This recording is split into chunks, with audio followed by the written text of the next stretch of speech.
Hello and welcome to the Freedom Experiment. On this episode, I have with me a dear friend of mine, Michael Olabode, who is a previous teacher of mine. He's a philosophy teacher. He's traveled through India for over a decade, studying the Vedic texts, and he teaches masculine and feminine science and a lot of other stuff, yogic philosophy, and he's been on a lot of yoga teacher trainings teaching people how to become yoga teachers in level 1 and 2. So I'm really stoked to have him on the show today. So welcome, Michael. How are you? Yeah, good. Thanks a lot for the introduction. Yeah, I'm good.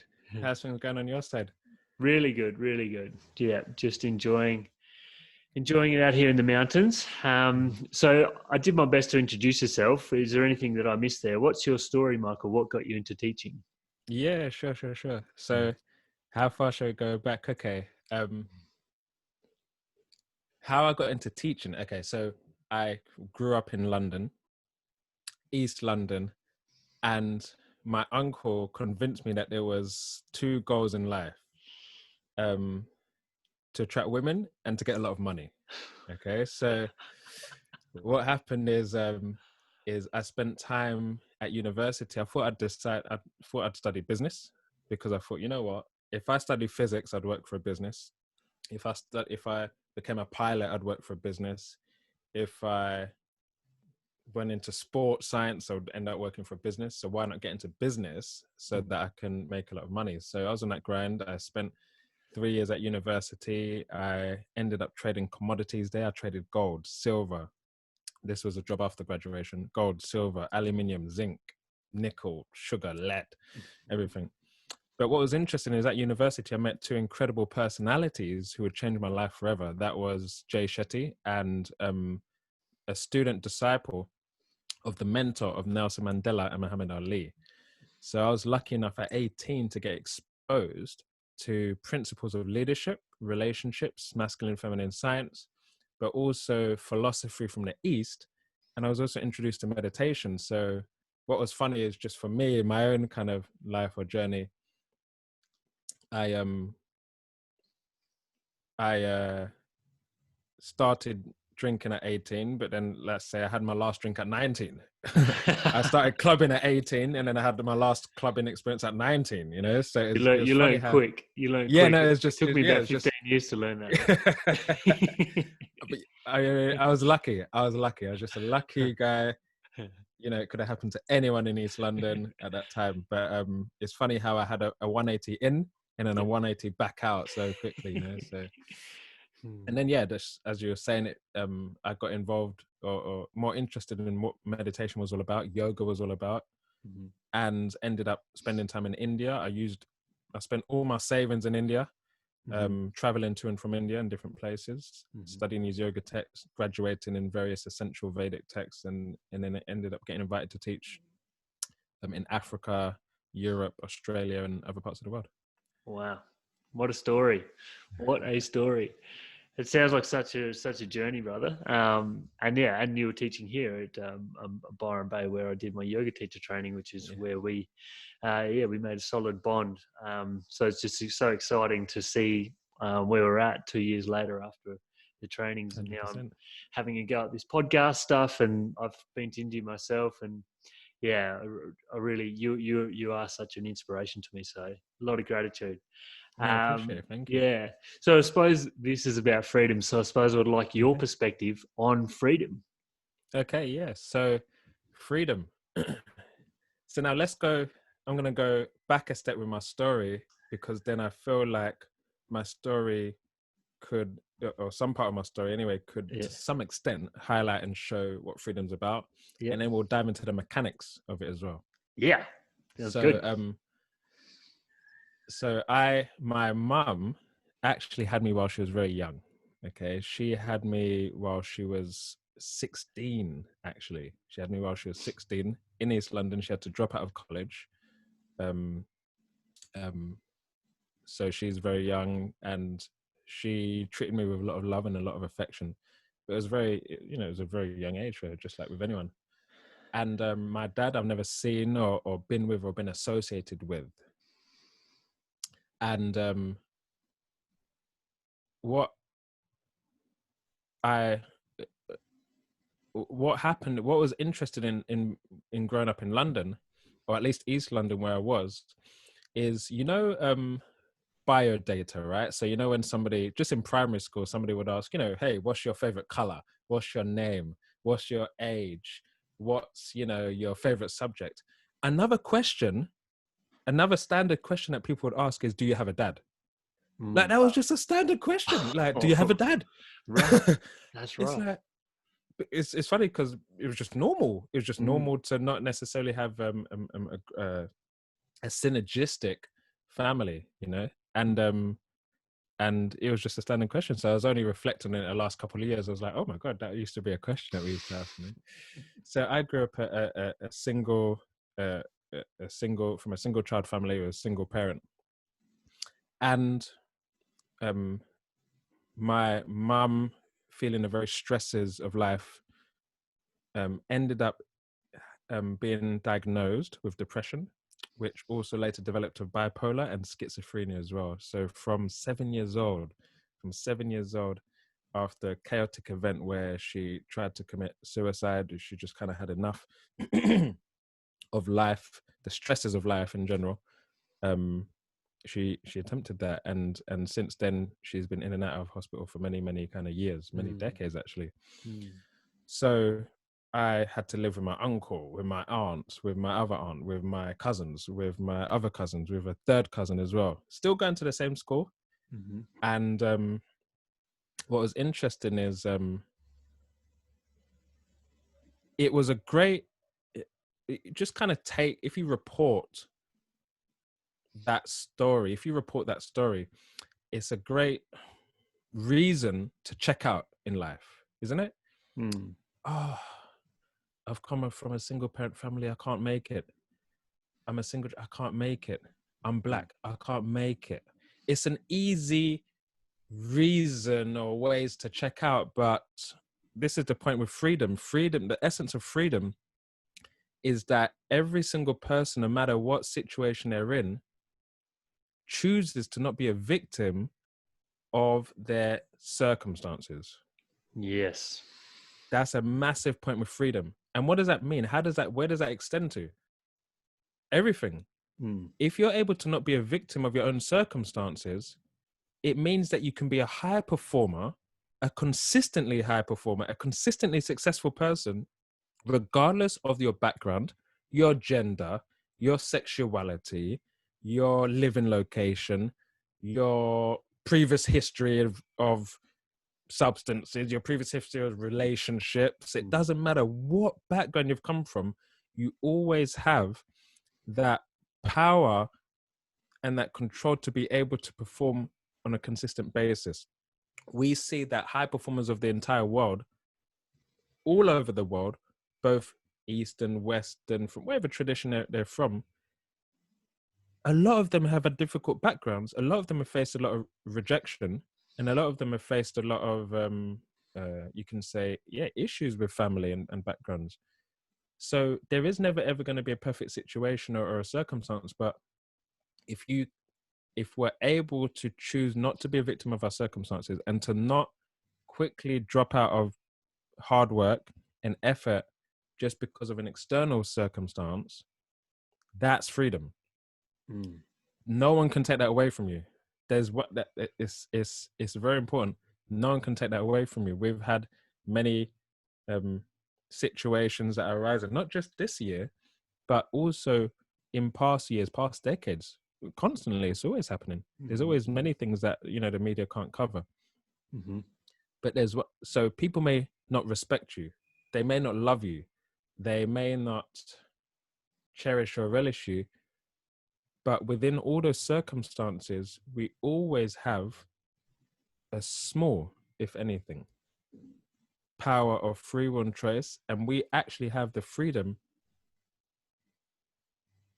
to choose our desires and to choose our thoughts as well.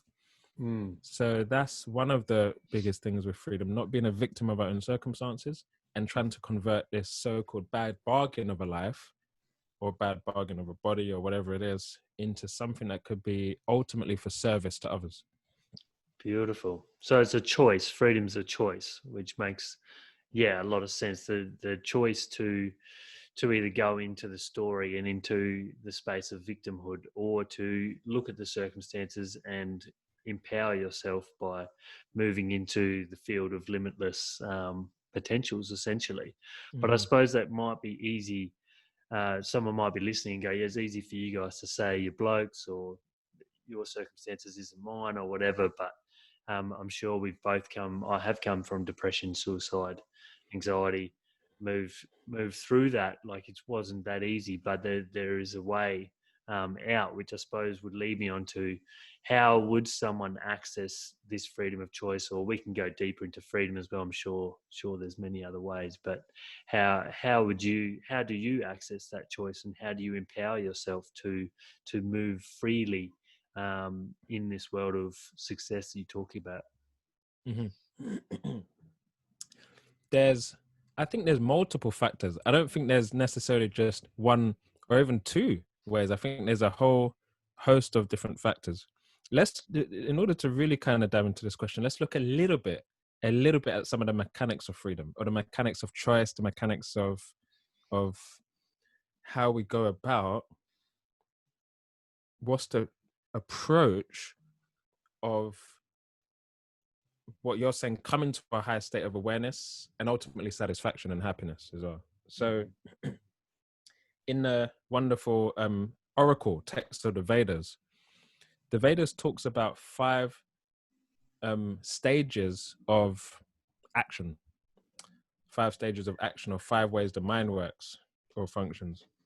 So the first is information comes through the various senses, as we know. Let's say I'm just sitting on this chair, or I walk into a room and I'm on this chair. I see if the chair's empty or not. The second stage is, once you've got all that information bombarding the senses, and some NLP practitioners mentioned that there's like, I think it was like a few million bits of data always entering the senses at once. Mm-hmm. The mind collapses it into one, because it can only process one thing at a time, but really, really fast. And then the intelligence categorizes where that specific stimuli fits into our conscious. So, Wow. you know, you see a four-legged animal in front of you, and the senses go, oh, that's a four-legged animal, oh, that's a dog, and then it categorizes that specific thing that it's seeing into the memory. After that, your options expand based on what you can do with that. So you see a dog, there's many ways you can react, right? So you can smile at it, run away, have an allergic reaction, pat it, smile at the owner, etc. That's the fourth stage. And then finally, the fifth stage is then you choose whatever reaction you have based on those options that were presented to you. So now the question is, when those options expand, what determines what reaction we choose, right? What determines our response to things? What determines our response to coronavirus? What determines our response to bushfires? What determines our response to various political movements? What determines our response to the news and that we see, or the relationship that we go through, or anything? What determines that response? What determines that response is our ego. Okay. That sounds a bit dangerous. Yeah, our ego, or our sense of self. Our sense Okay. of self. Yeah. So what happens is, the route to freedom, the route to living a free life, is that we find ways to upgrade and enrich our identity, because it's our identity that is creating the responses and the choices that we make in our lives. So how do you do that? You do that through, one of the things that we did together was that we regularly exposed ourselves to people who were role models, and people who loved us more than we loved ourselves, right? And what does that do? It builds your confidence, it builds your esteem, it builds your value towards yourself. And I've also found, through exposing ourselves to different types of wisdom of a higher or spiritual nature, that also can help us grow to a level outdoing the level that we accepted mediocrity as well, Yeah, yeah, and taking up a small, in some way, shape, or form, meditation practice as well. yeah. So in 100%. those different ways, we can help upgrade our identity, which changes how we act based on the options that we have in our lives. Okay. Lovely advice. I'm a bit stuck with the identity thing because I'm always Yeah. trying to let go of the identity, and I'm trying to get behind the one reacting and the one making these decisions, and trying Yes. to be the observer, I suppose, would be the way. Yes. Yeah. Yes. So where would the observer sit in that mechanics? In how it kind of works. Yeah. Well, the observer, what happens in that case is, in one sense, the observer has a full range or full access to options. Okay. To even go into the ego, there's a choice to like let the ego run or something, essentially, Yes. So or yes. stay like in awareness as observer. Am I getting that right? Yeah, as in if the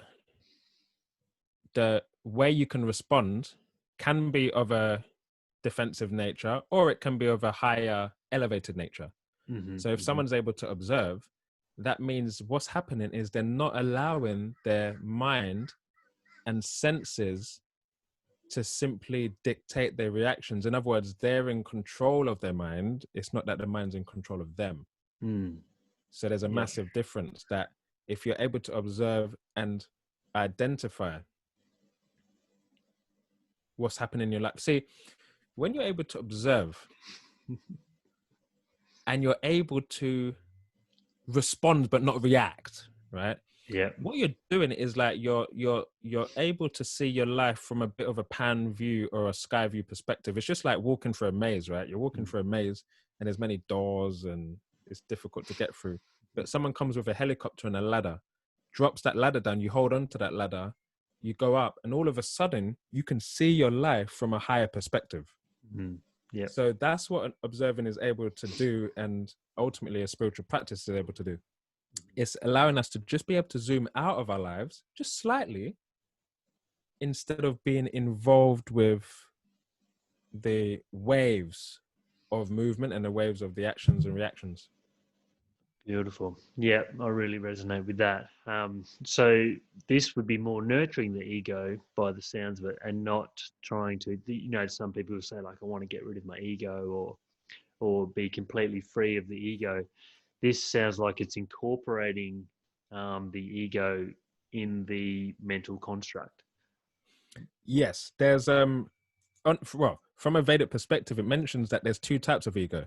So one ego is the ego that's that common ego, where it's like Trying to get what someone, they want, trying yeah, to impress, trying just all about themselves, just try yes, to what we're mostly led by in the world, unfortunately, is progression, and try to get what they want for the individual. yes, Yeah. and that can sometimes come at the expense of hurting or harming others.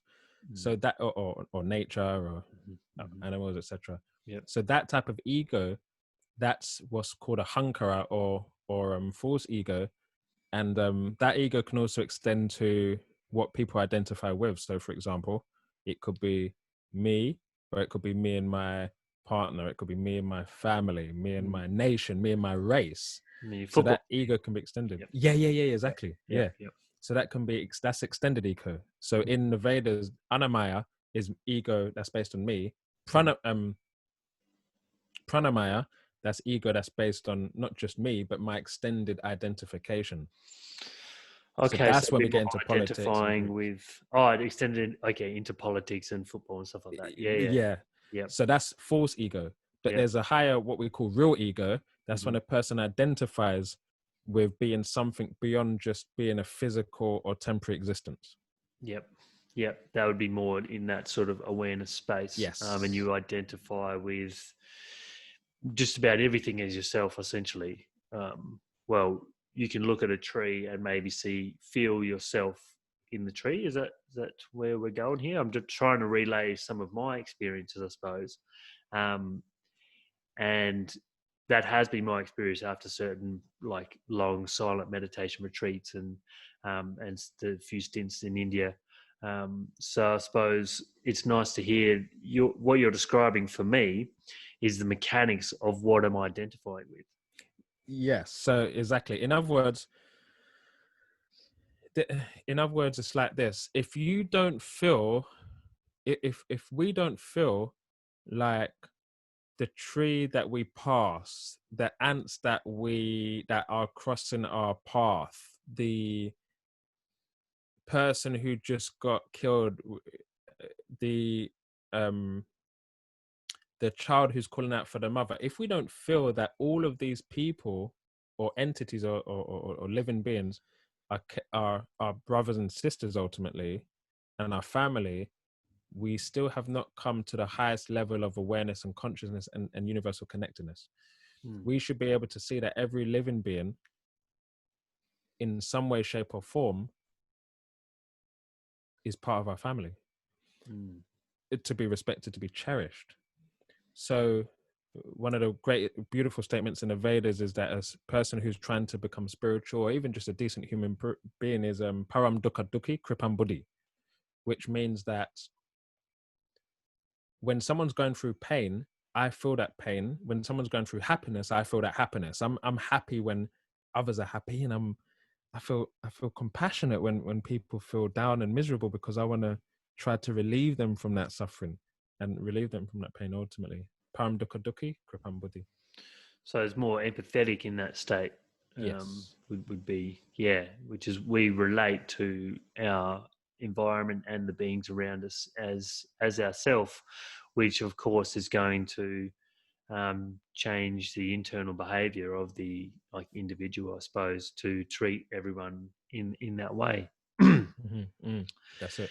Wow, yeah, this is really, really good. I knew that we would go quite deep. Yeah, no, that's so good. I'll share another point if you like, from a different Please kind of a keep different going. angle. Yeah, I But love. with I my could talk story. about ego with you all day. Yeah, no, Because it's a deep, deep thing. Because I was going to say, I remember you talking about when you were teaching me that you may have like a spiritual experience.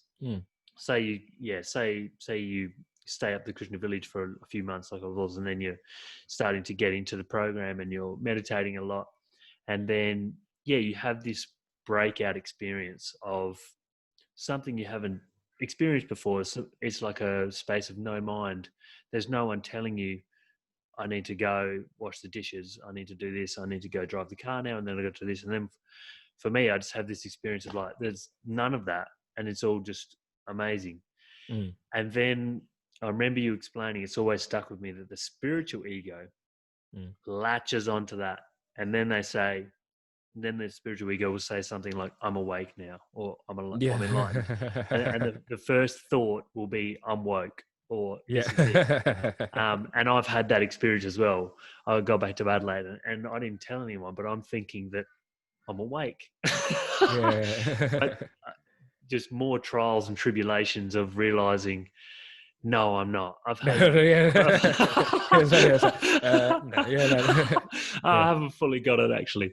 So I'd love for you, if you could elaborate on maybe that the spiritual ego, I think, can really take hold once we start getting deep into yogic teachings and practices, and we're experiencing a lot of energy and all these things, and we're feeling really empowered. And I think it's a trap that we can get caught in quite easily, I suppose. So I suppose, how would we identify that, and how would we transcend it, I suppose, is what we're looking to do. What's your thoughts on good. that? Yeah, no, it's a very good question. It makes sense. There's it's very, very subtle.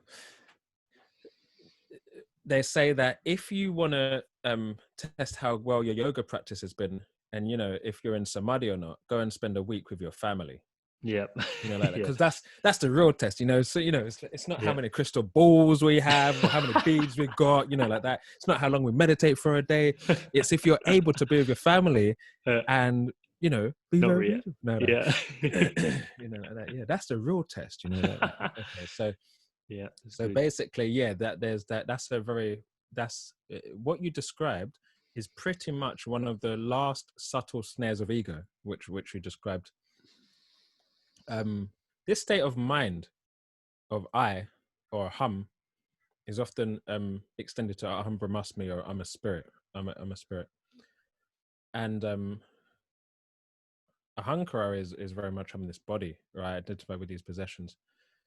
But when we're on a spiritual path, as you're sharing, there comes a stage where it's a subtle trap where as soon as we think that we're woke, boom, we just drop down. You know, as soon as we think, oh, you know, I'm even subtly person may say I'm spiritual. I mean, we say that in social context, but even that we have to be careful with, because one of the things I try to share or say is that I'm aspiring to be spiritual, or I'm aspiring to practice yoga in some We way, have a shape, or form. spiritual lifestyle. Yes, Just stay exactly. away from identifying with it. Because that is still an identification. It's just a Yes. very sophisticated, nice, clean identification, but it's still an identification like Yeah. that. Yeah. It's Yeah. like, you know, it's like the difference between being in a grubby cell and being in a really nice cell, you know, with gold bars. It's 45-inch plasma TV. You've got a queen size bed. You've got 3-course meals. You've got, you know, an entree coming out and all, but you're still in a prison. Does that make sense? You're still in a Yeah. prison. It's just a really nice, sophisticated prison. So you see the point. That's Really the thing. good. Yeah. You know, Yeah. that, yeah. So Yeah. that's what. So we've got this various ranges of what we call shackles, or bandhas. That's what they say in Vedas. In the Vedas, binds, things that can shackle us. So Restrict us. Yeah. yes. So here's the thing: is that what happens is this? There's an energy of that is trying to push us away from our reality and our happiness. The Maya, And the illusion. yes, we Yep. call that Maya. Mm-hmm. So now what happens is this: Maya has different stages of attack. So for example, Maya will first go, you know what? Spirituality doesn't exist. You know, the divine God, it doesn't exist. Mm-hmm. Souls don't exist. Someone breaks through that and goes, no, wait, yeah, there must be something spiritual. Okay, fine. Okay. But yeah, okay, so spirituality exists, but you don't have to do anything with it. Mm-hmm. Okay, so that's the next level. Some people check out there. Others are like, no, maybe you have to do something. Okay, fine. You have to do something, but you don't need to read about what you're doing. You can just take it off blind faith. Some people check out there, others go through that. Okay, so the next level. Okay, you have found out about what it is, but you don't have to practice it. You're just, all you have to do is just sit and just kind of be. Okay, people go to the next level. Mm-hmm. Okay, well, you know, you can practice, but you don't have to practice frequently, just once a month. You know, like that. Mm-hmm. So take it to the next level. Mm-hmm. Okay, well, you don't have to just, you know, all right, you're practicing once a month, but maybe you don't have to practice every day, just a couple of days here and there, you know, like that. So then I think that take it to the sounds next like what level. I'm like sometimes. It's difficult. It's difficult because the energy of that force that is trying to make you choose between freedom or not, ultimately, is always stepping up the energy. So it's up to you to break through to the higher levels of energy. Wow. And what will happen is that kind of Maya is always trying to check you out at a particular stage. So if you keep busting through, then if you can't get it at one level, they'll go to another level. If you can't get another level, they'll go to another level until you stop. So it's Right? always Until you stop your growth. back into Yes, always exactly. whatever you're doing, Yes. which is happening even when you're not meditating. But you're caught in it. Yes. You're constantly getting dragged by money, success, Yes. women, whatever, and all of those are fine. Like it's fine, and it's part of a lot of people's journey to follow those desires and dreams, and a lot of people get those and then realize it's not fulfilling, which is where maybe the internal quest begins. Everyone has all their different journeys, obviously, because everyone does have their own individual essence. I don't know where I was going with that. I got a bit lost, but I was No, just no, really enjoying the way that, like, why does Maya do that? Why does she do that to us? Maya's a, can you explain Maya to us a little bit more? yeah. Maya is just basically, it basically tests how we want to use our freedom and free will. That's all. All it is um an energy force that is going to help us decide whether we want to continue to choose love or pursue our own self-interest. So in one sense, it's like a bit of a thankless task, but if you choose to give and to give love over receiving, it's like you graduate. Take this. Life, in a sense, is like a school of love. It's like we're enrolled in a university of love. Some people pass the exam with flying colors, and other people, they need to retake the tests. That's all it is. So Maya, all she's doing is just testing whether you're ready to graduate to the next level or whether you need to retake the test. So sometimes it's like a personal trainer, right? Sometimes they'll put you on a treadmill of tolerance. Sometimes they'll put you on a dumbbells of determination. Sometimes they'll put you on the, exercise bike of, let's Addiction say, or something. humility. Yeah, whatever. Yeah. And then you just have to go through those particular tests, and those exams are just to help you graduate. Exams in a way to demonstrate to the world that you've come to another level. If we didn't have Oprah Winfrey go through depression, then her story wouldn't be incredible, right? If we didn't have Michael Jordan get rejected from his high school basketball team, his story wouldn't be brilliant. If we didn't have Walt Disney say, people tell Walt Disney that his imaginations were stupid, then we wouldn't have that incredible, story. So what can happen ultimately, if from a higher spiritual angle, is everything we've gone through has led up to chapters in our book that make this story better. If you just to say, hey, I'm Dave, I started a podcast, I've had a brilliant, I've started a podcast, it's all been, rainbows and roses since growing up. Now, the other way is, I've gone through depression, I've had suicidal thoughts, but now I've managed to find a spiritual culture, and that took me to India, and and now I'm starting my own podcast, and I'm connecting with great people again, and really, what the story, right? It's very powerful. It's engaging. It makes the story better, and it helps people who are also going through those struggles to connect with you, to connect with myself, so that they can see, wait, it's not just, if we're going back to our start, right? The victim circumstance. It's good full circle. Yeah. We're not a victim of our circumstance, but we need someone to have the same circumstance or worse to break through it, to show us that we can also do the same thing. 100% inspire. So that's what Maya does, and it helps. It helps us not only just test what level we're at, but that energy is going to help us make the story greater. I'll share something else. Here's something really interesting, right? A few months ago, I found out about what happened with my dad, right? My father was the husband of one of my older aunts. Husband of one of your older aunts. Wow. Okay. And then he cheated on. He had sexual relations. With the younger sister. Wow. Sister-in-law or whatever. And so I only recently found this out, and he had sexual relations with my mum before, or at a younger than the legal age, and for some months, I don't know how long, he had to he went to jail. He actually went to prison because there's the whole thing where did she consent? Did she consent? No, before 60, straight to jail. No questions asked. Wow. Was she wearing this? No questions asked, straight to jail. So, and that's a big reason, I believe, why my mum had psychosis, induced that kind of psychosis because of all that stress and tension. And again, it's something where for a lot of people, they might have been angry or bitter or upset at the father, but again, it's up to us to choose a victim of our circumstances. I'm sorry to say, but when I die, everyone's going to walk away from this body. It doesn't matter how athletic it is, how much AFL it's had, how much health and veganism I've took it through, and everyone's going to walk away from this body. The only thing that stays with me is my own spirituality, my own spiritual credits. The essence. So ultimately, it's up to us to choose something higher or a different path, regardless of whatever circumstance we're in. Beautiful. Thank you for sharing that. Yeah, that's deep, brother. Really deep. But it's really an inspiration to hear your circumstances and what you made out of that. You know, you've come so far, and there's still so far to go. And you're really enjoying the ride, which is what I can see, which I think is some of the main thing.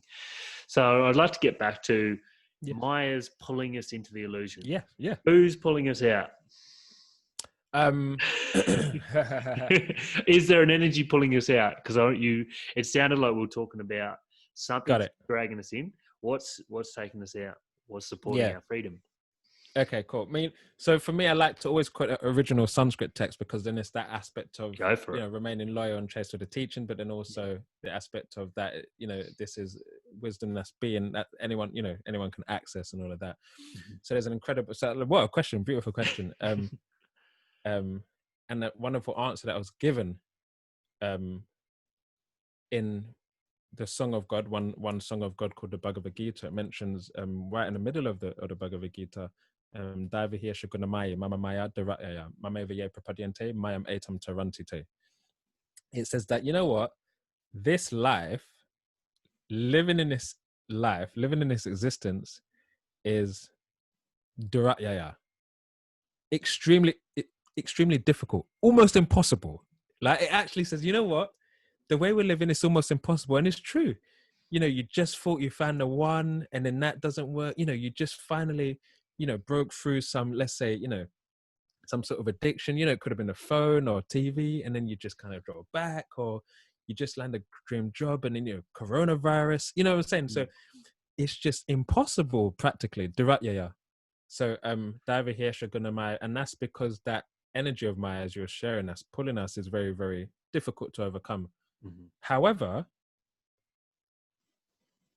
Mam Avaye Prapadyante, what's mentioned is when we step closer and try to develop a relationship, not just with ourselves and with other people, but with a higher or divine source, that same impossibility, Diratyaya, becomes very, very easy to overcome.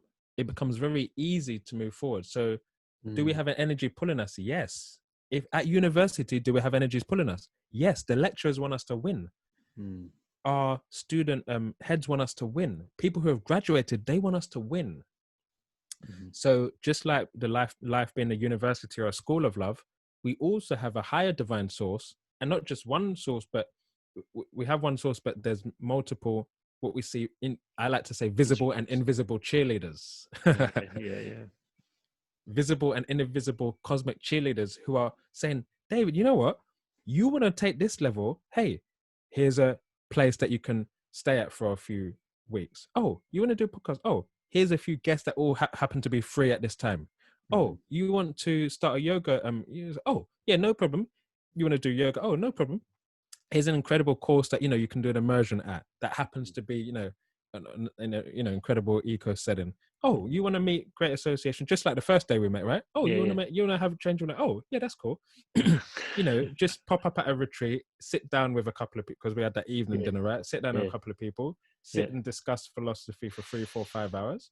So you see, in many ways in our lives, even through our depression, right? Everyone's gone through it. Even through our depression times, we constantly have ultimately the divine, in what people refer to in many different ways, constantly trying to inspire and empower us by introducing us to incredible people, to incredible texts, often before we need it. This was explained to a friend.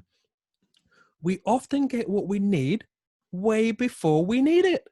If we just wake up and just be a little bit aware and conscious that the homework is coming, the test is coming, but we've already got the tools before it hits us. It's amazing. So yeah, we do have that energy that's totally pulling us, that can help us through anything we're doing and any anxiety, if we choose to. There's no force. This is the thing, guys. There is no force. Mm-hmm. You cannot force, you know what I'm saying? You can't, it's us that have to make the choice. Choice As to soon as that, surrender, right? The choice yes, to accept and receive. yes. And that is What's actually coming. yeah, Yeah. exactly that word, Mm-hmm. surrender and acceptance and trusting. Mm-hmm. That is prapadyante. That's what it says in the Gita. It mentions mam eva ye prapadyante, and those who are able to surrender or trust. Prapad, it means prapad means it's kind of like I think it's like when you moving your foot, like movement. So you're actually moving towards a spiritual source, but it's your choice. It's up to you to choose that. You're moving maybe in a divine way, but Yes. in the physical expression and more of the egoic identity, for me, there was a step back to not be just following that normal just desire and just following that. There was more of a step back and more of a surrender. Then this was more from a traumatic experience that I realized that I don't know everything. And then the arrogance started to subside a little bit. And then more openness towards someone that was talking about yoga, towards going to a yoga class, towards going to yoga more, towards eventually saying, I'm going to a retreat. And it's just like you're saying, then Krishna Village pops up and I go, I know I need to be there. So I just book the next flight and I go up there. And it was in that space of being open to receiving and not being so identified with my own belief system that opened me up to listening to what you were saying and the philosophy that was coming through. It released me from the trauma that I was experiencing, Yes. which I found really powerful. That was my experience at the Krishna Village for that week when I went for the retreat. On the last night, we had that talk about philosophy. I still didn't know you very well, but the philosophy that was coming through you gave me the higher wisdom that I needed to understand the breakup that I'd just been suffering for the last couple of years and the trauma and the depression that I was caught in. And from that understanding, it was like click, click, click on the way home on the flight.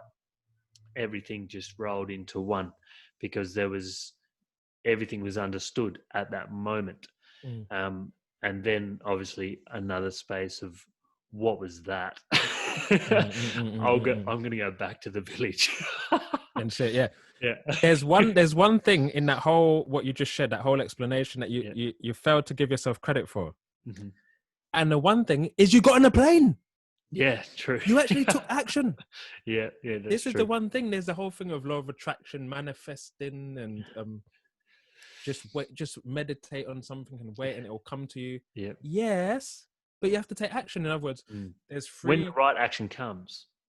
That's the thing. And even if but the thing is the intention, right? So even if you took the wrong action but you had the right intention and you sincerely wanted to try something, then what will happen is considered that the divine will organically arrange the results or arrange your path in a way that helps create that correction. So as long as your intention is sincere, then even the action you take, whether it's perfect or imperfect, is still good. But the point is that you took action. You actually, because you said that you stepped back. So you stepped back from usual to explore the unusual. You stepped back from ordinary to explore the extraordinary. You stepped back from the common to explore the uncommon. You see the point? So in a sense that you did that prapadyante, you did surrender to understanding that I don't know everything. And as soon as a human does that, a tata brahma jigyasa, as soon as a human does that, yoga chittavritti narodaha, we know this. As soon as a human does that, they get exposed to the teachings of yoga, and that yoga can be through a YouTube video. Do you want to quickly explain that that sutra just for everyone, just briefly? Yeah, sure. That sutra, basically, the essence of that sutra is that the mind is constantly moving and fluctuating between one thing and another.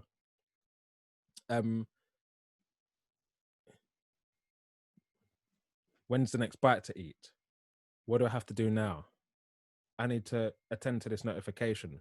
I got to message this person back. Let me check some of my emails. I'm going to be a little bit late for work. I have to finish this assignment. I'm going to get home a bit late. What's for dinner? Mind's always constantly moving around. Mm-hmm. And the whole point of yoga is just for a moment or 2 moments or 10 minutes or an hour or however long. We are able to observe and witness the movements of the mind without having to get heavily absorbed or over emotionally involved in absolutely everything the mind wants to do or the mind displays. The analogy that I think I shared with you once is like a boat. Thoughts are like boats. They've got so many boats coming in, many boats coming in, but we do not have to jump on every single boat. We don't have to jump on every single ship. Mm-hmm. We can sometimes observe the boats come into the harbor or the port and then leaving as well. Come into the port and leaving. We don't have to jump on every single boat. So the whole point of yoga is that. But we come to those teachings when we actually decide, you know what? What I thought I knew, who I thought I was, who I want to become, or who I thought I wanted to become, isn't it? And I think that there's something a little bit more. And as soon as that happens, even before it, to be honest, but as soon as that happens, you get exposed immediately to the people that you need. You get immediately exposed to the Facebook ad that you needed to see. Yep. And you stumble upon, like, I've known people who make their gurus through YouTube, man. Yep. Like, they're totally, devoted and whatever. So that's what you did. You gave yourself credit and then you took action. You didn't just kind of, okay, now what? You kind of said, okay, let's get on a flight. Let's try this. And if this doesn't work, then I'll try something else, because I know that, right? It was more of a failure for you to not do something than to do something. Exactly. Yeah. So freedom, choice, action, that means that you're able to take action, because if you don't take action, or if you just complain, you're failing more than if you took action and made mistakes in that. Mm-hmm. So yeah, so credit to you for doing that, for taking that step. And that's really what people are looking for. Constantly, I've seen, right? I don't know if you've ever noticed this. The people that are around you, have you ever noticed that, especially kind of in these last few months or whatever, maybe even the last year, have you ever noticed that people often know what they need to do, or what they need to do, yeah, but they need to feel inspired to do it. They often know at least some steps, not everything. They don't have everything figured out, but it's often the case that people feel like they need inspiration to do the things that are right for them, or to serve them, or to explore something else. So what you did is will inspire many people, whether they comment or like or anything, because this is going to be archived for decades. Someone's going to stumble upon this and go, yep, I was in that space, I was in that situation, I was in those circumstances. This person made a choice, they changed it around. Maybe I can too. Mm-hmm. So yeah, very, very powerful. Beautiful. That's what it's all about, I feel. I suppose that would lead into my favorite word, I think, service, which is what I learned so much at the village and through your teachings. And I think you were talking about this inspiration. And for me, what inspires me is people that are suffering. And I fully understand what they're going through. I fully understand someone that's suicidal. I fully understand, that probably sounds a bit too much. I just understand, not fully, because I'm not a psychologist. There's so much more to learn about it. But I empathize with that, and I understand what it feels like to be going through these things like depression, anxiety, suicidal thoughts, lost, confused. Where the fuck do I want to go in life? What is this whole thing about? And for me, the whole journey, which is still going, there's no end. But for me, what inspires me is I have learned some things, and my story can be shared, and one person out there that it may shift their view on what depression is to them, or to not having to identify with a suicidal thought. That is the hardest thing about suicidal thoughts, is that straight away you say, I'm suicidal. Oh my God, I have fucked up my life, and now I'm suicidal. Now these thoughts are coming that I want to kill myself, and I'm fucking stuck with these thoughts. And it's not until it's just the understanding of you are not your thoughts is a huge, like, it's a massive moment to realize that you don't have to identify with those thoughts.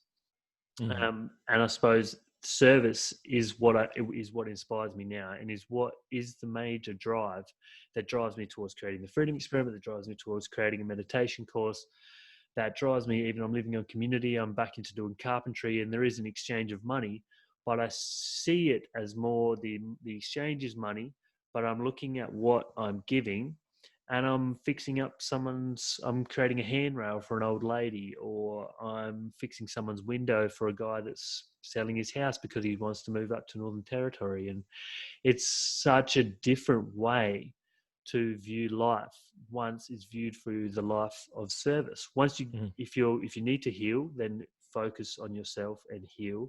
Then there's a space where it turns into service, which I think is where we're all heading towards.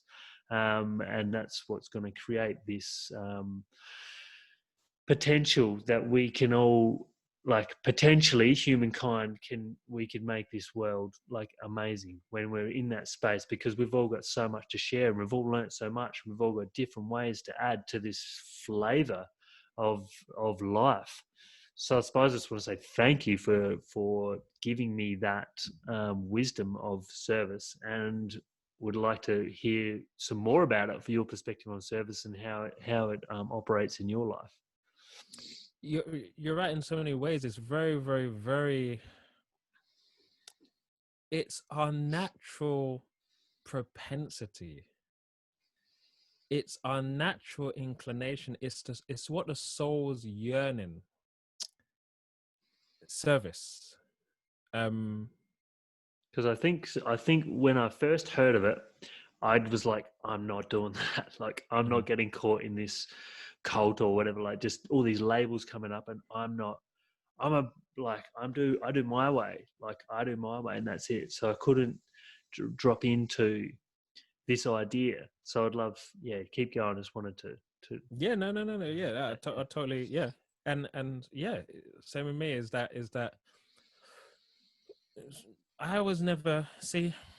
We kind of have to go back before we ever considered anything spiritual, right? What were we taught? What were we educated in? We were educated in surviving. We were educated in looking after me, right? We were educated in only doing something, let's say working hard, studying hard, so that you can get a job, so that you can. You're right. It's always this you. It's always this emphasis on you. Never did you hear you get a job so that you're able to serve others now, so that you're able to serve others now, so that you're able to help. No, you never really heard that. It's all about your own education, what you can do, how you can get forward in the game. And I often say that there's a hole in the heart of every person, and we try to fill that hole in the heart with, as you said, money, jobs, career, the pursuit of the same or opposite sex. And we don't realize that the only way we can fill that hole in the heart, the only way is it's actually shaped with unconditional love and service. So anything we get involved with can leave us happy, but it won't leave us satisfied. It can give us pleasure, but it won't necessarily leave us lastingly happy.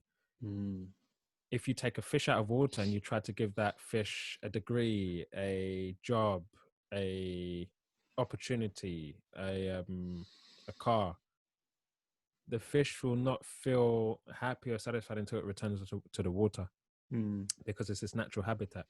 So in a similar way, what's happened is we got educated out of service, and we're trying to educate our way back into it. And it's through that service, that unconditional love and service, that's when we actually gain real satisfaction. But it's funny, because when you're in that state, you no longer do it for your own happiness, but the happiness is a byproduct. How I see it is like this. Let's say you have happiness. Here's the goal for happiness, and you step through it, right? As soon as you step through it, the goals of the happiness increase. So then you have to go again, and then increase. Then you have to go again. Then you have to increase, and then you have to go again. So yeah, here's some spatial job. Oh God, look at, Yunaya Evate, Adyantavanta, Kuntaya, Nateshu Ramate Buddha. Whenever we invest ourselves and our emotions in something that's in a pursuit of ourselves, or just for our own self-interest alone, without service, without the element of service, it gives us pleasure, but it doesn't last. And so someone who's intelligent, a Buddha, Buddha means intelligent, someone who's intelligent, someone who's trying to be a Buddha, they say, hey, if I invest in something that's temporary, that won't last. If I invest in something that's permanent, that will last. And our ability to be able to serve others and not be a rescuer, by the way, this is a whole other thing. We have to do another podcast for that. Serving, but not being a rescuer or a doormat. This is another thing, which is another podcast. Yeah. Every next word is another podcast. I'm happy to do it. We can definitely. Yeah. Not being a doormat, but serving means that we try to act in a way that's for the best good of someone else, which means sometimes we have to love people and sometimes we have to love them from a distance. Sometimes we have to be very soft and gentle with them, and sometimes we have to be very strong with them. So service means that we're trying to benefit that person in the highest way possible, free from harm, ahimsa, and full of love. And when we do that, when we try to do that, when we aspire to do that, we actually experience that joy and happiness and satisfaction. And the best way, one of the best ways you can serve people, is to help them convince them that they're more than just a body. Now, you're going to know this one. If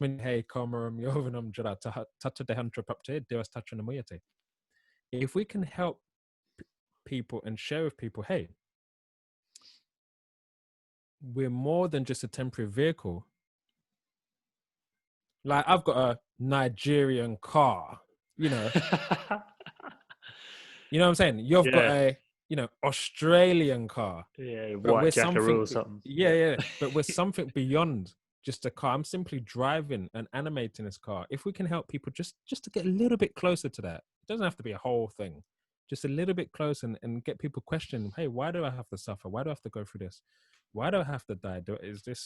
Why do I have to go through these things? If we can get people a little bit more curious about that, that's one of the best ways to serve. And like you were saying, the more that you've been able to serve and help, both in people's material pursuits, which you're showing like with the handles and helping with people and using your own nature, and also helping people on a deeper spiritual level, that creates a type of joy and satisfaction that nothing can match that. No amount of money can match that. Have you heard of affluenza? The diseases that are related to having so much money. Yeah? Okay. People getting so depression, celebrities need psychotherapists, drugs. There's so many broken relationships because we understand money isn't a thing. Muhammad Ali said, I was happier when I was poorer. He said, I can fly I've got all the cars I wanted. I've got all the houses I want. I can fly so many women from different countries of the world to me. But I have paparazzi knocking on my door 5 a.m. I can't trust anybody because they all want me for my money. Family and friends ask me for my money. He said, Swamiji, to Tirtha Swami, the only person I can trust in this world is you. So service, yes, a life of service, a life of generosity, a life of trying to find a way to add value to someone else's life in a permanent sense brings us the greatest joy. Although by the time we get that joy, we're not really interested in it because we're just in the fire of serving others anyway. So beautiful. It's the greatest thing that we could do if we can use our media. I love how Jay Shetty puts it. If we can find education as fun as entertainment, in other words, if we can find ways to help people try to explore serving others as opposed to taking or taking from others, and find that a way that's engaging and inspiring and entertaining for them, then that's powerful. And that's something that I aspire to try and do in my life. And so the more that I try to, I've found it, the more that I'm selfish in my life, the more that I'm not happy, and the more that I'm selfless in my life, the greater satisfaction that I experience, feel, and ultimately other people can also experience. Beautiful. Yeah, really, really inspiring, brother. Really inspiring. What's 3 takeaways for someone listening to improve their life on maybe like a mental level or emotional level, or if someone's suffering, how do they get out of that? Just, I mean, that's a big question. I suppose we could probably share about 30 things, and we have over this podcast. I suppose I was trying to get some concise three No, things that's that good. someone can take away. I tell you what, I'll say this. Freedom starts by, if anything goes wrong in your life, try to avoid these 3 C's. Try not to complain, try not to compare, and try not to criticize. Whenever something Yeah, goes wrong, these are the 3 C's that happen. We either compare, we either complain, or we criticize. So try your best not to do either of those. Turn complaints into acceptance, turn criticism into appreciation, turn comparing into gratitude and giving. I think that's one of the greatest. I mean, there's many different tools we can give, but that's a very easy and practical thing that we can do from now. It doesn't take a spiritual practice. Anyone can do it at any time. As soon as something goes wrong in your life, avoid these 3 C's. Don't compare, don't complain, don't criticize, because all 3 of these things aren't going to help the situation. They're not going to help the problem.